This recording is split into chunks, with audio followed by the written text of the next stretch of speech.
Well, in this video, I will present you with company sales alternatives.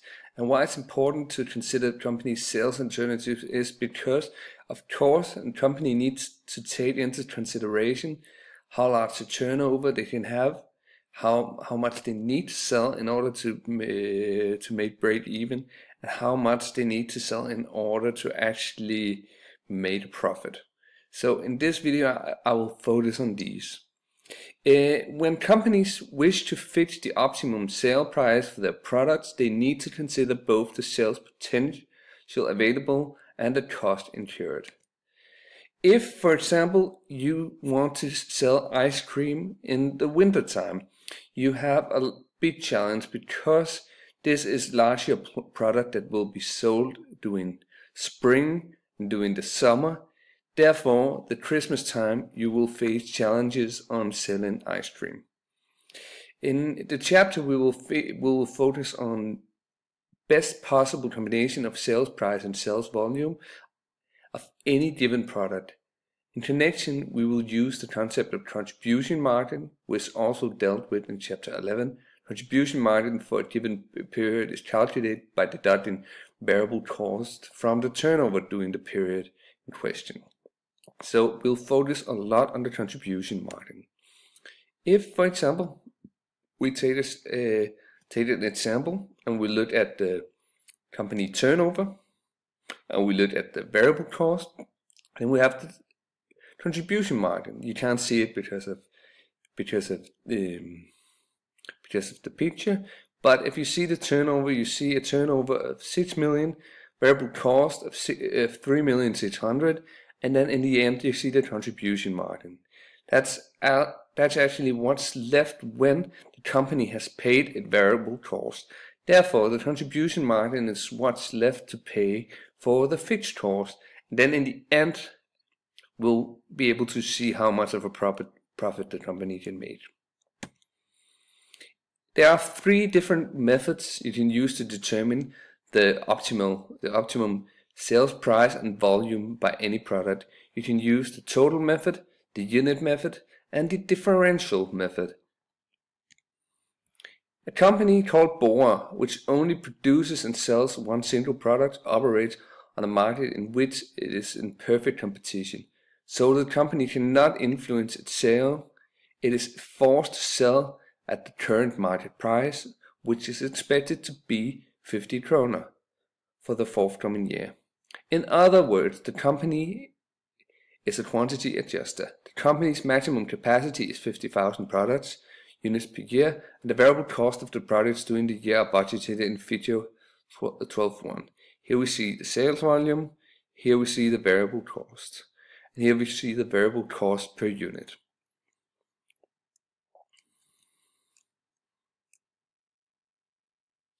The total method. Using the total method, we look at the total contribution margin, we look at equals to turnover minus variable cost. The total methods using this, total contribution margin is expected for each sales alternative and can be calculated as you see here.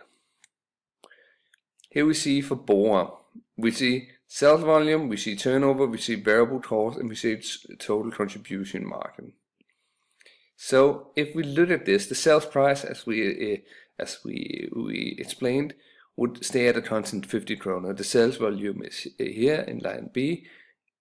The turnover is here in line C, and in the variable cost you can see them here in line D, and the total contribution margin. So if we look at it, the total method and perfect competition, we see the variable cost here, the turnover here, and so you see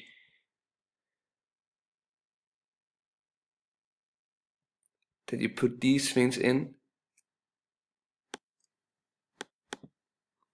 So you see that the total contribution margin is largest when the sales volume is 40,000, the turnover is 2 million. So we are in a situation where we can see here that's the optimum price and the optimum the variable cost and the contribution margin, the difference between them. This is the best place to focus. So the total method tells that the turnover, the variable cost, the distance here is optimal. Then we can use which is called the unit method.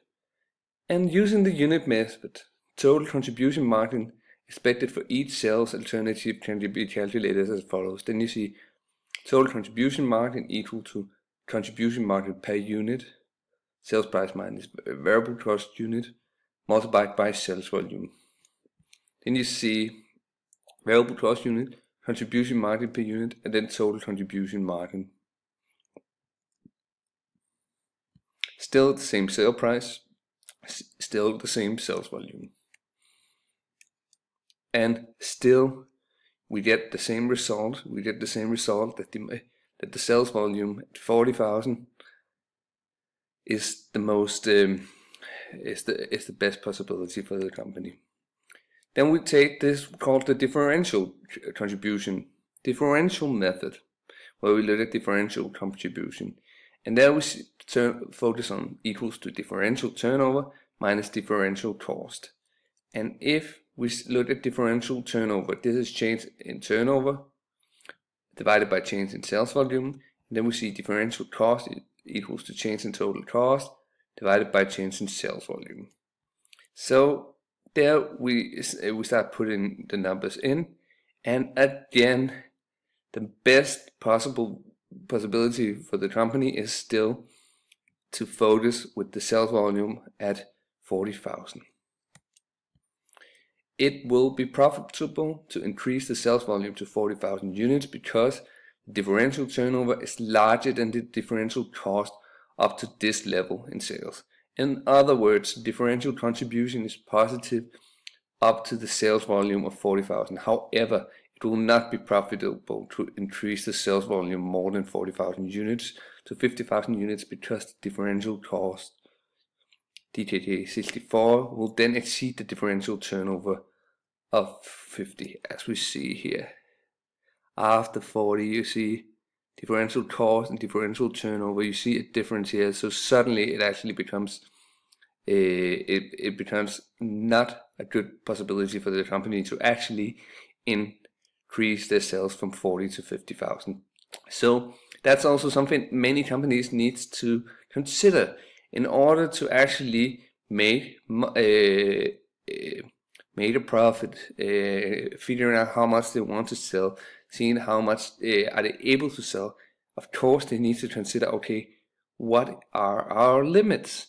Is it possible to actually increase sale, or is it possible to actually stay at the same level, or should we do something in order to keep the sales volume at this pace? So that's something that's difficult about being a business, and sometimes you should consider that. Of course, it's always the best solution is always to sell as much as possible. That's not really the case. If we look at minimum prices, the Bohr example, the market price of DKK 50 per unit was expected with a positive contribution margin as a result. Let's now focus on the more important issues of considering the market prices falls. Minimum prices, monopolies. We will now focus on how a monopoly can use the total method, the unit method, and the differential method respectively to determine the combination of sales price and sales volume that generates the largest earning. Total method. The use of the total method for the product called sinus is shown in a figure which is in the book. The turnover for each sales alternative is calculated by multiplying sales by sales volume. Sales price by sales volume. Variable costs are deducted from the turnover, which the contribution margin can be determined. Sales price, sales volume, variable cost unit, variable cost, total contribution margin. Using the unit method, differential method. You can also use minimum price. Minimum prices is of course also something that the company needs to consider in terms of how much how much can we actually charge for our product and still make money? Well, but the thing is with sales alternative is that you have the total method, the differential methods, and the unit methods, and we will focus more on that later.